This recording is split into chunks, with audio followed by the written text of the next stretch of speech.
और आज की हमारी मूवी का नाम है border town the mural murder. ये मूवी साल 2021 में रिलीज हुई एक crime thriller mystery drama movie है। ये मूवी फिल्माई गई है फिनलैंड के साउथ कैलिया में और साथ ही में ये मूवी थोड़ी कॉम्प्लिकेटेड है, तो मैं आपसे रिक्वेस्ट करूंगी कि इस मूवी को आप ध्यान से सुनिएगा। तो चलिए शुरू करते हैं मूवी की बेसिक प्लॉट लाइन। मूवी की शुरुआत में हम एक अनजान आदमी को बुचर खाने में देखते हैं। इस जगह एक इंसानी बॉडी को भी टांग के रखा गया था। वो अनजान आदमी उस बॉडी के ब्लड को कुछ बोतल्स में कलेक्ट कर लेता है, जिसके बाद हम रेलवे एरिया में एक हुडी पहने हुए इंसान को खून से म्यूरल बनाता हुआ देख पाते हैं। म्यूरल दीवार पर बने आर्ट को बोला जाता है। इसके बाद सीन मॉर्निंग में शिफ्ट होता है। ये वही जगह थी जहाँ कल उस हुडेड पर्सन ने म्यूरल आर्ट बनाया था। इस जगह बहुत सारे लोग और पुलिस वाले होते हैं। हम देख पाते हैं कि दीवार में एक आदमी की शक्ल म्यूरल आर्ट से बनाई गई थी। साथ ही में let's make the world better place भी लिखा हुआ होता है। इधर हम ऑफिसर थॉमस को देख पाते हैं। अब सीन आता है कारी सॉर्जनन पर। कारी का यहाँ मेंटल चेकअप चल रहा था। यहाँ पर डॉक्टर पीटर कारी से कुछ सवाल करते हैं। हमें यहाँ पता चलता है कि कारी को HFA यानी हाईली फंक्शन ऑटिज्म है, जिस कारण से कारी मेंटल हॉस्पिटल में है। कारी डॉक्टर को सेशन में बताता है कि जब मैंने पुलिस डिपार्टमेंट ज्वाइन किया था तब एक न्यूज आर्टिकल छपा था जिसमें लिखा हुआ था कि कारी सॉर्जनन अपने साथ बहुत सारे क्राइम्स लेकर आया है। कारी ये कहते हुए पूछता है क्या ये बात सच है डॉक्टर? डॉक्टर कहता है अगर ये सच भी नहीं है तब भी तुम्हारी बीमारी इस चीज को सच मानने में मजबूर कर रही है। अब सेशन एंड होने के बाद कारी टेबल टेनिस खेल रहा होता है। तभी यहाँ कारी से मिलने इंस्पेक्टर थॉमस आती हैं। कारी थॉमस से यहाँ आने का कारण पूछता है। थॉमस बताता है कि रेलवे के पास किसी ने एक म्यूरल आर्ट बनाया है और ये आकृति लेसी मसालो की है। कारी पूछता है क्या ये म्यूरल आर्ट खून से बनाया गया है? थॉमस कहता है हाँ। आगे थॉमस बताता है कि किसी ने सेम खून की बोतल पुलिस स्टेशन के बाहर भी छोड़ी थी। कारी कहता है मैं अब क्राइम सॉल्व नहीं करता। थॉमस बताता है कि बोतल में एक मैसेज लिखा था जो तुमसे जुड़ा हुआ है। इस बोतल में भी सेम आकृति वाली चीज लिखी हुई थी, यानी कि let's make the world better place. ये देख कारी कुछ याद करता है। इस मेमोरी में कारी लेसी मसौली को देखता है। तभी प्रेजेंट में थॉमस कारी को बताता है कि फेसबुक एंड ट्विटर पर एक पोस्ट सर्कुलेट हो रहा है जिसमें कोई अनजान आदमी 5 लोगों की फोटो में पोल लगाकर पूछ रहा है कि इनमें से किन लोगों के बिना फिनलैंड एक अच्छी जगह बन सकती है। थॉमस आगे बताता है कि ये 5 पेडोफिल है। इन 5 में से सामू मार्थिकीनी फर्स्ट प्लेस पे है क्योंकि सामू ने 34 बच्चों को अभी तक अब्यूज किया है। ये सुन कारी थॉमस से दूर भागने लगता है क्योंकि थॉमस किसी इन्वेस्टिगेशन को नहीं करना चाहता था, लेकिन ज्यादा उम्र होने के कारण कारी दूर नहीं भाग पाता। इंस्पेक्टर थॉमस कारी से कहता है बिना तुम्हारी मदद के हम इस सीरियल किलर को नहीं पकड़ पाएंगे और कई लोग इसी तरह उस किलर के हाथों मारे जाएंगे। कारी कहता है मेरा दिमाग अब किसी काम का नहीं और तुम्हें यहाँ नहीं आना चाहिए था। कारी की बातों को सुन थॉमस कहता है इस केस में लेसी मसौली भी इन्वॉल्व है क्योंकि लेसी ने ही let's make the world better place कही थी। कारी कहता है इस लाइन को हर न्यूज़पेपर में छापा गया था, क्या पता कोई बस लेसी के वर्ड्स को यूज कर रहा हो। ये बस केस को उलझाने की टैक्टिक्स है। तो अब थॉमस कहता है मैं ये केस फाइल तुम्हारे लिए छोड़कर जा रहा हूँ। कारी ये करने से थॉमस को मना करता है, लेकिन अब तक थॉमस जा चुका था। इसके बाद सीन आता है लैना पर। लैना यहाँ गाड़ी में बैठकर किसी पर नजर रख रही थी। दूसरी तरफ कारी को अपनी कुछ मेमोरीज याद आती हैं। इसमें कारी को लेसी मसौली दिखता है जो कि कोर्ट में था। लेसी पर 11 हत्याएं, 13 लोगों को जिंदा काटने और 3 लोगों को मरवाने में मुजरिम पाया गया था। ये इस टाउन का आज तक का बहुत ही घिनौना क्राइम था। इतना सब करने के बाद लेसी बस ये कहता है जो चीज एक नॉर्मल इंसान नहीं कर सकता वो चीज हम जैसे लोग करते हैं। कारी ये सब याद करके बहुत टेंस्ड हो जाता है और थॉमस की रखी फाइल को देखता है। कारी इस फाइल को अपने रूम से बाहर छोड़ देता है, लेकिन फिर बाद में कारी वापस से इस फाइल को उठाकर रूम में ले आता है और अपना सर पटकने लगता है क्योंकि इस फाइल के कारण कारी की पुरानी मेमोरीज उसे परेशान कर रही थी। कारी असल में एक बहुत जीनियस डिटेक्टिव हुआ करता था, लेकिन इस मसौली केस के बाद कारी ने खुद को मेंटल बताकर अपनी जॉब छोड़ दी क्योंकि मसौली केस कारी की जिंदगी का बहुत भयानक केस था जिससे कारी की पूरी मेंटलिटी तबाह हो गई थी और यही रीजन था कि कारी इस केस को लेने से डर रहा था। अब नेक्स्ट सीन में कारी अपने टेबल टेनिस को एक बोर्ड बनाकर उस पे केस के सारे सस्पेक्ट्स और क्लूज को चिपका देता है जो कि थॉमस की फाइल से उसे मिले थे। वहीं बाहर हम दोबारा से लैना को देखते हैं जो कि कारी के हॉस्पिटल पर ही नजर रख रही थी। तभी कारी नोटिस करता है कि उस सीरियल किलर के पोल में 5 नहीं बल्कि 10 लोग के नाम थे, जिसमें से एक नाम कातिया का भी था। इसके बाद सीन आता है कातिया पर जिसे एक लेटर मिला था। इसके बाद कातिया अपना सामान पैक करके अपने घर से कहीं निकल जाती है। फिर वापस से हम कारी को देखते हैं। कारी हॉस्पिटल वार्डन के पास जाकर बताता है कि कोई पेशेंट अपने रूम में बहुत जोर से चिल्ला रहा है। वार्डन कारी को अपने रूम में जाने का कहकर उस पेशेंट को देखने चली जाती है, लेकिन कारी ऑफिस रूम के गेट पर ही रुक जाता है और फिर हम थॉमस को देखते हैं जिसे कि कारी ने ही कॉल किया था। कारी बताता है कि जिन विक्टिम के ब्लड से दीवार पर म्यूरल बनाया गया था उसमें मैथिथ्यूरल भी पाए गए हैं और मैथिथ्यूरल ड्रग लेसी मसौली ही अपने विक्टिम को मारने के लिए यूज करता था। यहाँ थॉमस बताता है कि लेसी मसौली किलर नहीं हो सकता क्योंकि लेसी अभी जेल में है और लाइफ सेंटेंस की सजा काट रहा है। कारी पूछता है तुमने मुझे कातिया के बारे में क्यों नहीं बताया कि वो भी पोल में है? थॉमस कहता है उसका नाम बहुत नीचे था इसलिए मैंने टॉप 5 लोगों के नाम बताए थे जो कि पोल में थे। तभी हम कातिया को एक समंदर के पास देख पाते हैं। यहाँ बैकग्राउंड में हम थॉमस और कारी की बातें भी सुन पा रहे थे। थॉमस कारी से कहता है मुझे पता है कि कातिया तुम्हारे लिए बहुत इंपॉर्टेंट है, इसलिए मैंने लैना को इस बारे में पहले ही इन्फॉर्म कर दिया था और कातिया को कुछ नहीं होगा। कारी पूछता है इसकी क्या कंफर्मेशन कि 5 लोगों को पकड़ने के बाद वो किलर आगे किसी को अपना शिकार नहीं बनाएगा? थॉमस कहता है क्योंकि मुझे पता है कि तुम इस केस में हमारी मदद करोगी और तुम्हें इसके लिए लेसी मसौली से मिलना होगा। कारी कहता है मैं उससे नहीं मिल सकता, लेकिन कोई और है जो कि लेसी से मिल सकती है। फिर इसके बाद हम हैना सॉर्जनन को देखते हैं। हैना कारी की ही बेटी है। यहाँ पर एना पेडोफाइल के ऊपर सर्कुलेट हो रहे पोल लेक्चर अटेंड कर रही थी। असल में पेडोफाइल उन्हें कहा जाता है जो छोटे बच्चों को सेक्सुअली अब्यूज करते हैं। तभी थॉमस आकर इस लेक्चर से हैना को ले जाता है। हैना थॉमस से पूछती है कि हम कहाँ जा रहे हैं। थॉमस बताता है कि हम लेसी मसौली से मिलने जा रहे हैं। हैना थॉमस से कहती है कि मेरे पिता को इस बारे में पता है। थॉमस बताता है कि तुम्हारे पिता ने ही मुझे ये करने को कहा है। नेक्स्ट सीन में हम जेल में थॉमस और हैना को जाता देखते हैं। यहाँ पर जेल का इंचार्ज इन दोनों से कहता है पुलिस तुम्हारे साथ अंदर ही रहेगी और अगर मसौली ने तुम्हें कुछ उल्टा कहा तो ये इंटरव्यू तभी बंद हो जाएगा। फिर इसके बाद हम मसौली को हैना के सामने देखते हैं। यहाँ पर हैना मसौली की बातें रिकॉर्ड कर रही थी। मसौली बताता है कि जब मुझे कहा गया था कि मुझसे मिलने सर्जनन आ रहा है तो मुझे लगा कि शायद वो तुम्हारे फादर यानी कारी होंगे। हैना मसौली से कहती है पुलिस जानना चाहती है कि तुम्हारे और सीरियल किलिंग पोल के बीच क्या कनेक्शन है। ये सुन मसौली हैना को अजीब तरह से देखता है। तो अब हैना बताती है कि मैं तुम्हारे केस पे थीसिस लिख रही हूँ, इसलिए मुझे तुम्हारे बारे में जानना है। मसौली कहता है मैं खुद से मेरी तारीफ नहीं करता। हैना पूछती है आखिर तुमने मुझे उस समय वार्न क्यों किया था। मसौली कहता है एक बार मुझे एक प्रिजनर ने मारने की कोशिश की थी और कहा था कि वो मेरा रेप कर देगा, लेकिन मैंने उस प्रिजनर से बात की और फिर बाद में उस प्रिजनर ने खुद को चाकू से मार डाला। मसौली यहाँ पर हैना को ये इसलिए बता रहा था क्योंकि मसौली हैना को चेतावनी दे रहा था कि वो बहुत अच्छे से किसी को भी मैनिपुलेट कर सकता है। हैना मसौली से पूछती है क्या तुम जेल के बाहर भी किसी को मैनिपुलेट कर सकते हो। मसौली कहता है मैं जानता हूँ तुम अपने पिता की तरह नहीं हो क्योंकि तुम्हारे अंदर एक शैतान है जो कि तुम्हारे पिता के अंदर नहीं है। यहाँ हैना कन्फेस करती है कि उसने एक लड़के को कुछ बुरा करने के लिए मैनिपुलेट किया था और उस लड़के से हैना ने खुद को मारने को कहा था। हैना अब पूछती है कि तुमने सामू मार्तिकिनी को मरवाने के लिए जेल से कैसे किसी को ढूंढा। मसौली कहता है मैं जरूर इस बारे में तुम्हें बताऊंगा लेकिन पब्लिकली जब तुम मुझे तुम्हारे लेक्चर में इनवाइट करोगी। दूसरी तरफ हम कारी को देखते हैं जो कि केस के सस्पेक्ट्स को ही देख रहा था। तभी कारी को कुछ क्लिक होता है और वो अपनी वार्डन से कहता है कि मैं कैसे किसी बुचर खाने को ढूंढ सकता हूँ। वार्डन कहती है आखिर तुम्हें ये क्यों जानना है। कारी कहता है वो जानना चाहता है कि खून को ठंडा रखने के लिए, खून को निकालने के लिए और किसी को कैसे काटना है और इक्विपमेंट कहाँ से लाने हैं। ऐसा कहकर कारी विंडो के बाहर एक मरा हुआ रैबिट देखता है। अब हम कारी को हैना और थॉमस के साथ कार में देख पाते हैं। यहाँ पर हैना और मसौली के बीच की कन्वर्सेशन कारी सुन रहा था। इस रिकॉर्डिंग में मसौली बस ये बताना चाह रहा था कि वो दूसरे लोगों से बहुत बेहतर है और जिस सीरियल किलर ने वो पुल बनाया है वो एक अच्छा काम कर रहा है, वो एक जज है। थॉमस बताता है कि न्यूज़पेपर में भी उस किलर को लोग जज के नाम से एड्रेस कर रहे हैं। हैना अपने फादर से पूछती है कि क्या आप रेडी हो इस सब के लिए। कारी कहता है मैं गेट से बाहर निकलने से डर रहा था लेकिन अब क्योंकि मैंने उस डर को पार कर दिया है तो अब मैं रेडी हूँ। इसके बाद हम इन तीनों को एक बुचर खाने के पास देखते हैं और ये वही बुचर खाना था जिसे हमने स्टार्टिंग में देखा था। इस जगह हैना को एक जूते के निशान दिखते हैं जिसका साइज नंबर 39 था।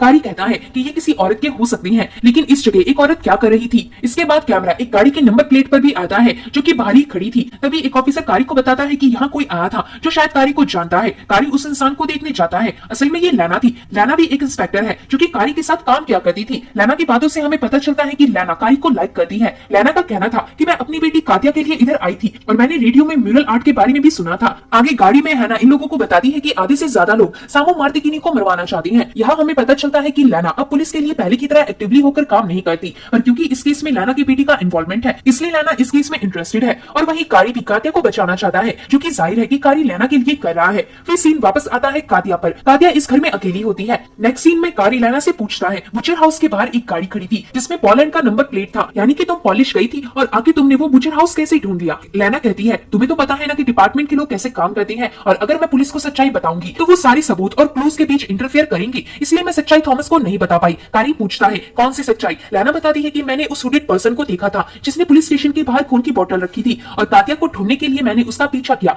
मैंने पाया कि वो किलर एक पुराने वैन में रहता है। कारी लैना को ये सब पुलिस को बताने कहता है। लैना कहती है इसकी कोई जरूरत नहीं। नेक्स्ट सीन में हम कारी को बाथरूम में खुद के नेल्स और दाढ़ी काटता हुआ देख पाते हैं। दूसरी तरफ लैना अपनी गाड़ी से किसी का पीछा कर एक बिल्डिंग में घुस जाती है। यहाँ लैना जिस आदमी का पीछा कर रही थी उस आदमी के अपार्टमेंट से बाहर आने का वेट करती है। फिर जब वो आदमी वहां से चला जाता है तब लैना उस अपार्टमेंट की बेल रिंग करती है और तभी एक ओल्ड लेडी गेट खोलती है। इस लेडी का भी नाम उस सीरियल किलर के पोल में था। लैना इस लेडी को अपना नाम सर्जनन बताती है और बताती है कि मैं पुलिस डिपार्टमेंट से हूँ। तो ये सुन ये लेडी पुलिस को कॉल करने लगती है। इसी बीच लैना डोर चेन को खोलकर अंदर घुसकर गेट बंद कर देती है। फिर हम कुछ देर बाद इस लेडी को लैना की गाड़ी में बंधा हुआ देख पाते हैं, यानी कि लैना ने इस लेडी को किडनैप कर लिया था। नेक्स्ट सीन में हम कारी और हैना को देखते हैं। हैना कारी को बताती है कि लैना यहाँ से जा चुकी है पर वो एक नोट कारी के लिए छोड़ कर गई है और साथ ही में मुझे कातिया के बारे में भी कुछ मिला है। ऐसा कहकर हैना कारी को कातिया का एक वीडियो दिखाती है जिसमें कातिया मुस्लिम की तरह दाढ़ी मूंछ लगाती है और मुस्लिम कम्युनिटी के बारे में कुछ ऐसी चीजें बोलती है जिससे मुस्लिम कम्युनिटी ऑफेंड हो गई। साथ ही में इस वीडियो ने कई और लोगों को भी ऑफेंड किया था। असल में कातिया ने ये सब बस अटेंशन पाने के लिए किया था और शायद इसीलिए पोल में कातिया का भी नाम है। यहाँ हमें पता चलता है कि पहले कातिया और हैना दोस्त थे पर कारी के जाने के बाद ये लोग अलग हो गए।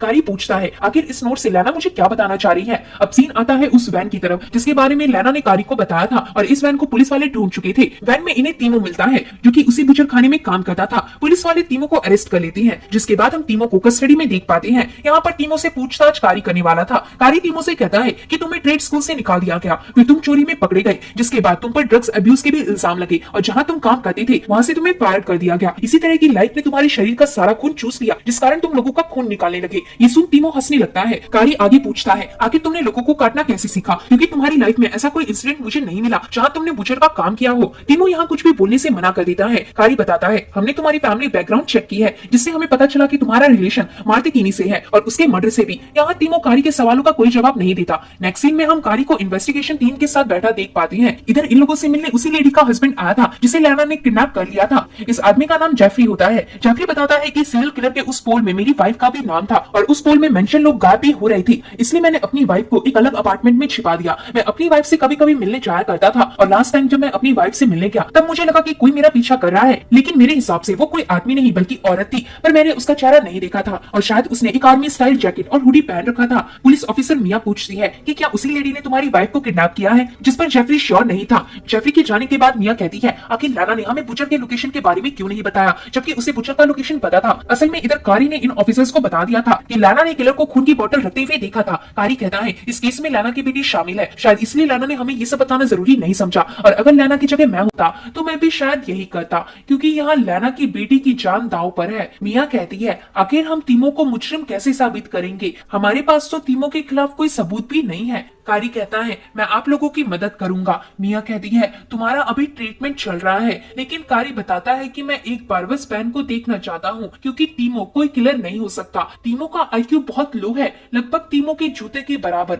वही जो मेन किलर है वो बहुत चालाक है, क्योंकि किलर ने मसौली को जेल में कांटेक्ट किया। साइबर डिपार्टमेंट को भी अभी तक कोई ट्रेसेस नहीं मिले कि किलर ने मसौली को कैसे कांटेक्ट किया। इसका मतलब किलर एक बहुत ही टैलेंटेड इंसान है। लेकिन कारी की ये बात सुनकर भी मिया कारी को यहाँ से जाने कहती है। कारी कहता है वो बस एक बार सिर्फ वैन को देखना चाहता है। तो ये सुन थॉमस कारी को वैन के पास ले चलता है। कारी को वैन के अंदर शॉपिंग लिस्ट मिलती है, साथ ही में एक पुरानी फोटो फ्रेम भी मिलती है जिसके पीछे कुछ लिखा हुआ था। ये देख कारी बताता है कि तीमो अच्छे से पेन से लिख नहीं सकता, जिसका मतलब तीमो ने म्यूरल में लिखे शब्द नहीं लिखे थे। थॉमस पूछता है, आखिर सिर्फ हैंड राइटिंग से तुम कैसे कह सकते हो कि तीमो ही जज यानी सीरियल किलर नहीं है। कारी फोटो को देखकर थॉमस को कुछ बताने की कोशिश करता है, लेकिन तभी थॉमस को एक मैसेज आता है। थॉमस बताता है कि तुम सही हो, हमें एक और सस्पेक्ट का म्यूरल आर्ट मिला है। नेक्स्ट सीन में हम इन दोनों को एक जंगल में देखते हैं। इस जगह बहुत सारे लोग और पुलिस पहले से ही मौजूद थी। यहाँ दीवार पर एक म्यूरल आर्ट बना हुआ था जिसमें एक आदमी की आकृति ने एक नाइफ ले रखा था। इधर लिखे शब्द ये थे, ऑलवेज डू व्हाट यू से। कारी को याद आता है कि ये बात न्यूज आर्टिकल में लिखी थी जिसमें कि सामो मार्तिकीनी की भी फोटो थी। तभी दूर से लैना थॉमस को आवाज लगाती है। यहाँ पर लैना कारी के पास आती है, पर तभी कारी कुछ कुत्तों को एक डेन जैसी जगह पर भौंकता हुआ देखता है। कारी इस जगह के अंदर जाता है और यहाँ लैना और थॉमस भी कारी के पीछे आती हैं। कारी को इस डेन के अंदर सामो मार्तिकीनी की डेड बॉडी मिलती है जिसके ऊपर लिखा हुआ था, अदर्स डू एज दे से।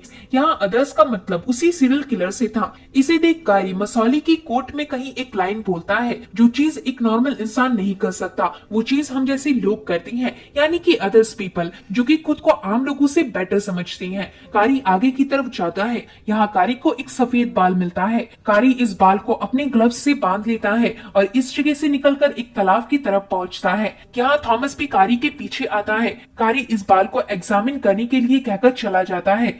इसके बाद नेक्स्ट सीन में हम कारी को लैना और थॉमस के सामने देख पाते हैं। असल में कारी दोबारा से लीमो का इंटरव्यू लेने वाला था। अब कारी लीमो के साथ इंटेरोगेशन रूम में होता है। कारी यहाँ के टेबल को खड़ा कर लीमो के वैन से मिली फोटो और सामो मार्तिकीनी की फोटो चिपका देता है।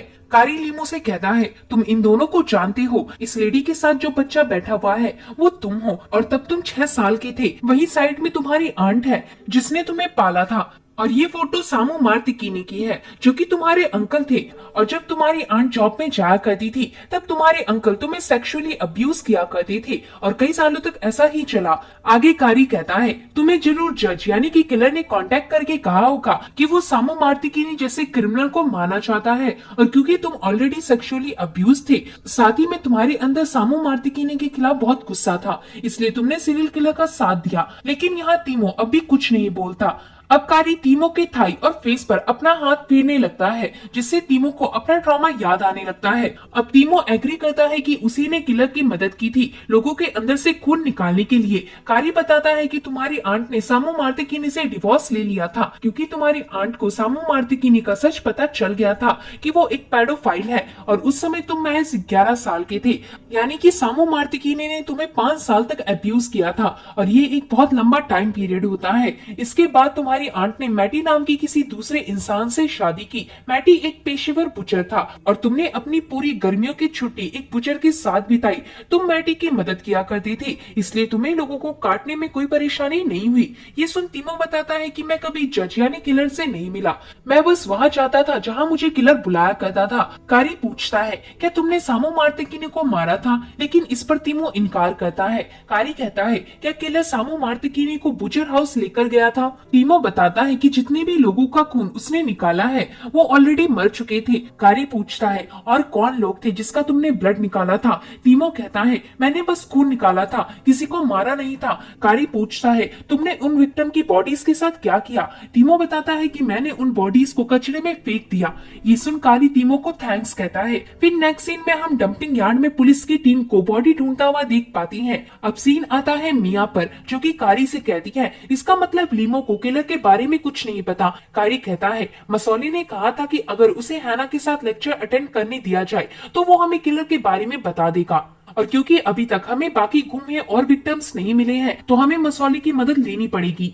ये सुन मिया जेल के लोगों से बात करने के लिए मान जाती है। नेक्स्ट सीन में हम हाना को देखते हैं जो कि मसौली से लेक्चर में बात करने वाली थी। हाना यहाँ पर मसौली को फेस करने के लिए थोड़ा डरी हुई थी, लेकिन कारी हाना को मोटिवेट करता है। जिसके बाद हम मसौली को देखती है जिसे जेल से निकाला जा रहा था। अब सीन आता है हाना के कॉलेज में। यहाँ पर सिक्योरिटी बहुत टाइट थी। इधर कारी खुद सबके कार्ड्स चेक कर रहा था जो कि लेक्चर अटेंड करने वाली थी। वहीं दूसरी तरफ पुलिस वालों को डंपिंग यार्ड में कुछ कटे हुए बॉडीज के टुकड़े मिलते हैं। फिर हम वापस से हैना को देख पाते हैं जिसके सामने मसौली आता है। मसौली यहाँ पर हथकड़ी निकलवाने की रिक्वेस्ट करता है और हैना की मंजूरी से मसौली की हथकड़ियां खोल दी जाती हैं। इसके बाद हम हैना को मसौली के सामने देख पाते हैं। यहाँ पर बहुत सारे लोग इन दोनों का लेक्चर अटेंड करने आए थे। हैना मसौली से पहला सवाल ये पूछती है कि तुमने अपना पहला मर्डर कैसे किया था। मसौली बताता है कि किसी इंसान की जान लेना प्रैक्टिकली बहुत आसान काम था। हैना कहती है जेरोमी ब्रूडस का कहना था कि किसी को मारने के लिए बहुत ताकत की जरूरत होती है। जेरोमी असल में एक जमाने का बहुत मशहूर सीरियल किलर हुआ करता था। मसौली कहता है जेरोमी अपने विक्टिम को हाथों से फाड़ दिया करता था, लेकिन मैं तो ड्रग्स, पॉइजन और इक्विपमेंट का यूज करता हूँ। हैना पूछती है आखिर एक सीरियल किलर की मेंटेलिटी कैसी होती है। मसौली कहता है चलो हम जज को ही एक एग्जाम्पल की तरह यूज करते हैं जो कि करंट सीरियल किलर है, और मैं जानता हूँ कि यहाँ पर ज्यादातर लोग उसके बारे में ही जानना चाहते हैं। ये सुन स्क्रीन में हम वही म्यूरल आर्ट देख पाते हैं जो कि सामू मार्तिकिनी के क्राइम सीन में पाया गया था। मसौली ये आर्ट देख कहता है जज अकेला है और वो सोसाइटी के कारण बहुत सफर कर चुका है। उसे कभी अपना इमोशन सोसाइटी को शो करने का चांस ही नहीं मिला, और ये सारे क्लूज बस जज के गुस्से को दिखाते हैं, और अगर जज लोगों को नहीं मारेगा तो वो शायद खुद को खत्म करते। हैना कहती है इसका मतलब लोगों को मारना सरवाइव करना है। मसौली बताता है सारे किलर्स बस विक्टिम होते हैं और जो लोग अपने दर्द को दूसरों पर डालते हैं असल में वो सफर करती हैं। मसौली आगे कहता है ऐसे किलर्स वायलेंस को अपने पेन किलर की तरह यूज करती हैं, जो कि उनके हिसाब से जस्टिस करना है। लेकिन शायद इतना कहना काफी नहीं होगा। क्यों, मैं सही कह रहा हूँ ना? हैना कहती है हम में से बहुत लोग उन विक्टिम्स को मरता हुआ देखना चाहती हैं, बट इसका मतलब ये तो नहीं कि हम उन सभी विक्टिम्स को मार डालें। मसौली कहता है लेकिन तुमने तो किया था, तुमने अपने बॉयफ्रेंड को मेंटली डिस्ट्रॉय कर दिया था। हैना कहती है मैं बस अपने बॉयफ्रेंड से खुद को बचाना चाहती थी। मसौली कहता है तुम बस पूरी तरह गुस्से में थी और तुम चाहती थी कि लोग तुम्हें विक्टिम की तरह देखे, और फिर तुमने अपनी मर्यादा पार कर दी और कुछ ऐसा किया जो कि बहुत इविल था। आगे मसौली कहता है दुनिया में बहुत से लोग गुस्से से भरे हुए हैं और कुछ लोग उस गुस्से के कारण अपना आपा खो देते हैं। अगर यहाँ जज पकड़ा भी गया तब भी कुछ नहीं बदलेगा, क्योंकि दुनिया में जज जैसे बहुत लोग अभी भी मौजूद है। क्या पता आगे चलकर तुम ही जज के नक्शे कदम पर चलो। हैना कहती है जज ने तुम्हारे चेहरे की म्यूरल आर्ट बनाई थी, इसका मतलब तुम्ही ने जज को मैनिपुलेट किया है। यहाँ तक कि जज ने मैथिथ्यूरल ड्रग्स का भी यूज किया था जो कि तुम क्या करते थे। क्या तुमने ही जज को उस ड्रग्स के बारे में बताया था? इसे सुन मसौली कारी को अप्रोच करता है क्योंकि मसौली समझ गया था कि ड्रग्स के बारे में कारी ने ही एना को बताया होगा। तभी हैना उठकर कहती है, इसका मतलब जज को मैनिपुलेट किया गया है, जिस पर मसौली हाँ में जवाब देता है। हैना मसौली के पास आकर कहती है, क्या तुमने जज को मैनिपुलेट किया है? मसौली कहता है, तुम्हारा सवाल बिल्कुल गलत है। सही सवाल ये है कि क्या दुनिया पेडोफिल, एक चीटर, एक फाइनेंस क्रिमिनल और भी बहुत सारे क्रिमिनल्स के एग्जाम्पल है, क्या इनके बिना दुनिया बेहतर है या नहीं? और पता है मुझे क्या लगता है कि जज सही काम कर रहा है। अगर तुम्हारे पिता ने जज को ढूंढ लिया तो तुम्हारे पिता बस न्याय को रोकने में अपना योगदान निभा रहे हैं और असल में तुम्हारे पिता ही इस कहानी में विलन है। जिसे सुन हैना सहम जाती है और ये लेक्चर यहीं खत्म होता है। फिर हम कारी को मसौली के पास जाता देखते हैं। यहाँ पर कारी अकेले में मसौली से बात करना चाहता था, इसलिए सारे ऑफिसर्स बाहर चले जाते हैं। कारी मसौली से पूछता है, क्या जज लेक्चर के टाइम पर मौजूद था? मसौली कहता है, मुझे उससे ज्यादा हैना और तुम्हारी चिंता है, क्योंकि तुम्हारा दिमाग काम नहीं कर रहा है। कारी कहता है, शायद मेंटल इशू जेनेटिक हो और शायद मेरी बेटी साइको हो, लेकिन मुझे मेरी बेटी के चेहरे पर शर्मिंदगी महसूस हुई थी और क्योंकि हैना अपने किए को लेकर बहुत शर्मिंदा है, इसका मतलब वो कोई साइकोपाथ नहीं हो सकती। आगे कारी बताता है कि अब मेरी मेंटेलिटी पहले से ठीक है, शायद काम करने की वजह से। फिर कारी कहता है, तुमने मुझे जज के बारे में बताने का वादा किया था। मसौली कहता है, मैंने हैना से ये वादा किया था।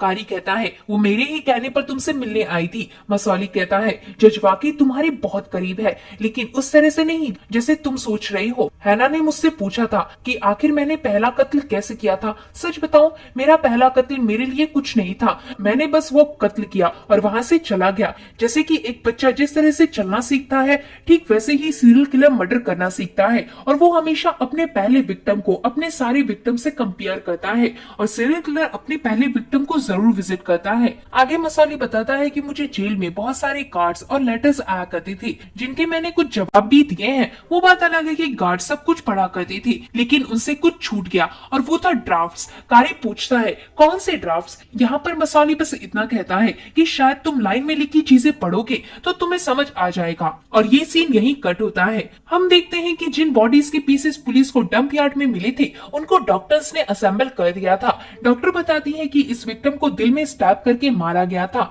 आगे डॉक्टर कहती है, लेकिन जो म्यूरल आर्ट हमें जंगल में मिला था, उसमें किसी और के भी खून मिले हुए थे।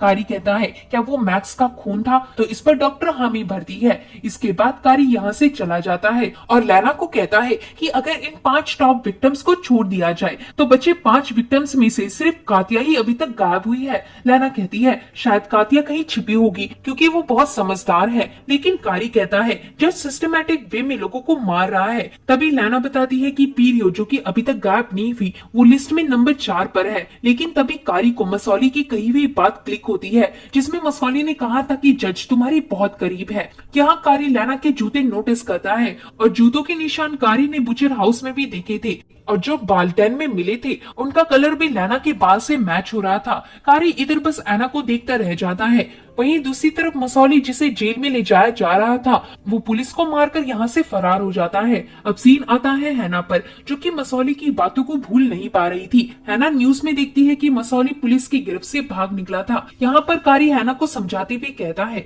कि तुम्हारी कोई गलती नहीं थी, पर हम कारी के हाव भाव से समझ पाते हैं कि मसौली की बातों ने कारी पर बहुत गहरा प्रभाव डाला है और यहाँ कारी हैना को लेकर भी बहुत चिंता में है। यहाँ हैना कहती है, आपको भी मसौली की बातों ने इफेक्ट किया है ना? कारी अपनी बेटी को कहता है, सिर्फ मसौली की ही नहीं और भी कई चीज है जिससे मुझे परेशानी हो रही है और वो मैं तुम्हें अभी नहीं बता सकता। नेक्स्ट सीन में हम कारी को मसौली के लेटर्स पढ़ता देखते हैं। यहाँ पर कारी इन लेटर्स के थ्रू कुछ क्लूज निकालने का ट्राई कर रहा था। तभी कारी एक लेटर उठाता है जिसमें पोलैंड का स्टैम्प था। कारी को याद आता है कि लैना की कार का नंबर प्लेट भी पोलैंड का था। साथ ही में लैना के पीठ पर एक टैटू था जो कि सेकंड क्राइम सीन के म्यूरल आर्ट में भी बना हुआ था और जेफरी के हिसाब से जिसने उसका पीछा किया था वो एक आर्मी जैकेट में था जो कि लैना ही पहनती है। कारी हैना से पूछता है कि क्या लैना कभी कातिया के लिए परेशान दिखाई दी थी। हैना कहती है, नहीं, पर शायद ये भी हो सकता है कि लैना अपनी चिंता को दिखाना ना चाहती हो क्योंकि वो एक बहुत स्ट्रॉन्ग वुमन है। तभी कैमरा फोकस होता है लैना पर जो कि इस जगह सो रही थी। यहाँ पर हम कातिया और जेफरी की वाइफ को देखती है, यानी लैना ने ही इन दोनों को किडनैप किया था। लैना उठने के बाद इन दोनों से कहती है कि कल मैं एक और इंसान को लेकर आऊंगी, जिसके बाद लैना यहाँ से चली जाती है। इसके बाद सीन आता है तीमो पर, जिसे कारी दोबारा बात करने आया था। कारी तीमो से पूछता है कि क्या सीरियल किलर एक औरत है, क्योंकि तुमने मुझे कभी नहीं बताया कि किलर का जेंडर क्या था, लेकिन यहाँ टीमो कारी को स्टैप कर देता है और फिर पुलिस वाले अंदर आ जाते हैं। कारी बाहर निकलकर थॉमस को डैन से मिले बालों को लैना के बालों से मैच करने बोलता है। ऐसा कहकर कारी यहाँ से निकल जाता है। वहीं लैना पीरियो के घर को दूर से देख रही थी। यहाँ पर बहुत सारे पुलिस वाले पीरियो के घर के बाहर थे, जिसके थोड़ी देर बाद हम कारी को गाड़ी में देख पाते हैं। इधर थॉमस कारी को कॉल पर बताता है कि बुचर हाउस के फुटप्रिंट का साइज और डेन में मिला हेयर लैना से मैच हो गया है। इसे सुन कारी जल्दी से पीरियो के घर पहुंचता है। यहाँ पर पीरियो के घर इंस्पेक्टर एलिस बताती है कि कोई पीरियो को ले गया। ऐसा कहकर एलिस कारी को एक गन देती है। तभी हम लैना को पीरियो को किडनैप करके बोट में बिठाता हुआ देखते हैं। यहाँ पर कारी भी लैना को रोकने आ जाता है। लैना इधर कारी पर गन तान कर दूर रहने कहती है, लेकिन कारी कहता है तुमने मेरा पीछा किया था, इस केस में हमारा साथ दिया था ताकि तुम हमारे हर कदम को जान सको और तुमने ही मसौली को कांटेक्ट किया था। लेकिन लैना इन सब बातों से इनकार कर देती है। यहाँ कारी बताता है कि हमें तुम्हारे खिलाफ बहुत से सबूत मिल चुके हैं और अब तुम एक क्रिमिनल हो। साथ ही में दूसरे म्यूरल आर्ट में तुम्हारी पीठ पर गुदा हुआ नाइफ भी मौजूद था। लैना कहती है अगर तुम पहले की तरह जीनियस होती और तुम्हारा ब्रेन सही तरह से फंक्शन कर रहा होता तो शायद तुम असली किलर को पकड़ लेते। आखिर तुम बताओ कि मैं अपनी पीठ में छपे हुए चाकू को पेंट क्यों करूंगी, मैं खुद को क्यों फंसाना चाहूंगी। इसे सुन कारी को याद आता है कि शू के मार्क लैना के शू के मार्क से अलग थे, मतलब कुछ तो अभी भी कारी से छूट रहा था। कारी पूछता है आखिर तुम ऐसा क्यों कर रही हो। तभी यहाँ पुलिस आ जाती है। यहाँ पर कारी को लैना की बातों पर थोड़ा बहुत यकीन हो गया था, इसलिए कारी लैना का साथ देने के लिए उसके साथ पीरियो को लेकर बोट से भाग जाता है। फिर हम कातिया और जेफरी की वाइफ को देखते हैं। इनके गेट पर कोई नॉक करता है, जिसकी थोड़ी देर बाद जब कारी और लैना पीरियो को लेकर यहाँ पहुँचते हैं तो देखते हैं कि कातिया को किलर लेकर चला गया था। वहीं जेफरी की वाइफ को भी किलर ने मार डाला था। लैना अपनी बेटी को ना मिलता देख रोने लगती है ताकि किलर इन्हें ढूंढ के मार ना डाले, लेकिन लैना ये सब करने में नाकामयाब रही। वहीं किलर ने लैना को फ्रेम करने के लिए ही जूतों के मार्क और लैना के बाल क्राइम सीन में छोड़ी थी। तभी कारी दीवार पर ब्लड से भरे कपड़े को लगाकर मसौली की बातें याद करता है और यहाँ कारी को क्लिक होता है कि मसौली ने कहा था कि जज तुम्हारे बहुत करीब है। कारी हर क्राइम प्लेस को रिमाइंड करता है और वो नोटिस करता है कि हर जगह एक आदमी जरूर मौजूद था जो कि दूर से पुलिस पर नजर रख रहा था और उस आदमी ने मसौली का लेक्चर भी अटेंड किया था। साथ ही में कारी ने उस आदमी की आईडी भी चेक की थी। कारी अपने दिमाग में जोर डालता है और उसे याद आता है कि उस आदमी का नाम हेनरी ऑस्कारी है। और अब सीन शिफ्ट होता है हेनरी पर। यहाँ पर कातिया भी मौजूद थी। फिर नेक्स्ट सीन में हम कारी को जेल के जेलरों से बात करता देख पाते हैं। कारी कहता है क्या आपको मसौली का ईमेल आईडी और पासवर्ड याद है, तो जेलर कहते हैं हाँ। दूसरी तरफ हेनरी एक हथौड़ा निकालता है। अब सीन वापस से कारी पर आता है जो कि पुलिस को बताता है कि किलर और मसौली सेम ईमेल आईडी का यूज करके एक दूसरे को कांटेक्ट करते थे, पर इन दोनों ने कभी एक दूसरे को मैसेज सेंड नहीं किया था, बल्कि ये दोनों मैसेज को ड्राफ्ट में ही छोड़ देते थे और उसी ड्राफ्ट को पढ़ने के बाद किलर डिलीट कर दिया करता था,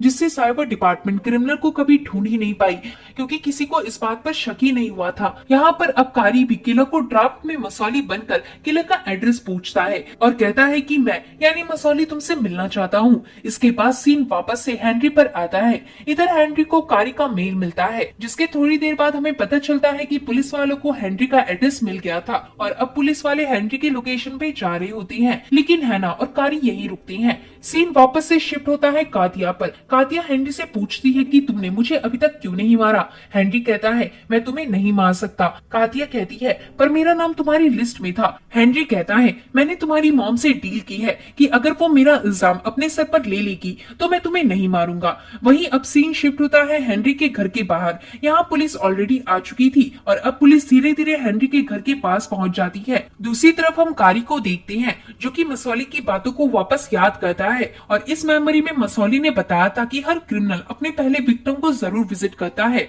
और अब कारी अपनी गन और हैना की कार की चाबी लेकर यहाँ से निकल जाता है। फिर वापस से हम हेनरी को देखते हैं जिसे पुलिस ने पकड़ लिया था और अब कातिया लैना के गले मिलती है। वहीं कारी अब एक समंदर के किनारे पहुंचता है और हम देख पाते हैं कि मसौली यहाँ से बोट लेकर रशिया की तरफ निकलने वाला था। असल में मसौली हर बार अपने पहले विक्टिम से ये कहना चाहता था कि वो उस प्लेस को विजिट करता है जहाँ उसने अपना पहला मर्डर किया था और इसी लेक के पास मसौली ने अपना पहला मर्डर किया था। मसौली कारी से कहता है मैं अब नई जिंदगी स्टार्ट करना चाहता हूँ और तुम्हें पता है ना कि मुझे पकड़ने के बाद भी ये सब दोबारा से होगा। ऐसे क्रिमिनल्स मुझे आइडल मानते हैं और अगर मैं दोबारा पकड़ा गया तो कुछ भी चेंज नहीं होगा। तो मुझे रशिया जाने दो ताकि मैं अपना न्यू लाइफ स्टार्ट कर सकूं और इससे तुम अपने मोरल को भी बचा सकोगे। लेकिन इधर कारी मसौली को गोली से उड़ा देता है और फिर समंदर के बीच ले जाकर मसौली की बॉडी को किसी भारी चीज से बांध कर छोड़ देता है, जिससे कि मसौली की बॉडी समंदर के अंदर चली जाती है। इस सीन से हम समझ पाते हैं कि कारी ने भी अपने मोरल को तोड़कर अपने अंदर बुराई को अपना लिया था